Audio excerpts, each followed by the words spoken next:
مالك وللت من نجاتها تاجي جرى مسلمة أبا من كوامي كيفان أرى ما جديد ديم بس كتير بيجتني تنقلن اللي كنوا أكواني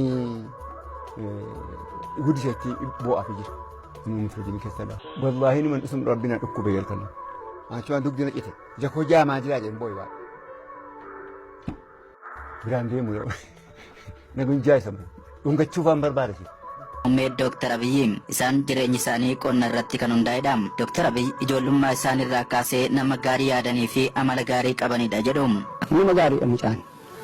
Kan Rabbi kan nama isa kanaan ga'ee gaarummaa isaatiif biyya ofiitiifis uummata ofiitiifis rakkataafis laphee baata. Nama walloleen araarsa. Biyya kana dizeena walloo ofii galchi dhabu. Akkuma gaarii Rabbi isaa waan ga'ee anas immoo bakka gaarii hanga'e bakka gaarii abbisaa kaawjee eebbisheemsi.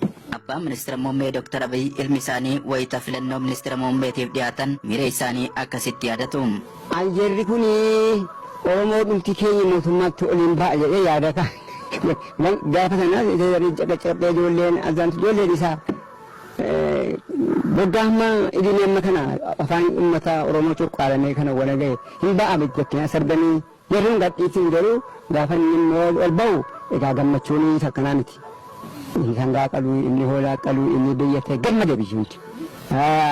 Amma jarattiin kun biyya amma kana nyaattee barteettiin dhiitti faajeen nyaatni ni nyaata.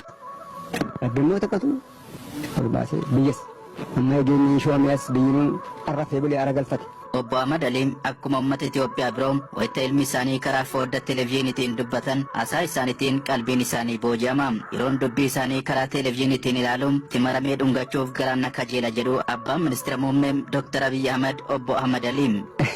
Yaa boorraa fagoo jirraan malee amma nuuni televezyiinii keessatti arguu dhaqee kan dhungadhu nafa qaba. Nagud machiise anaa miti biyya alam hunda gammachiise. Maaliif baay'ee gammada namni keenya qalqiin izbiin hin gammadaa jira malee anaa miti koo gaan caalaa jiru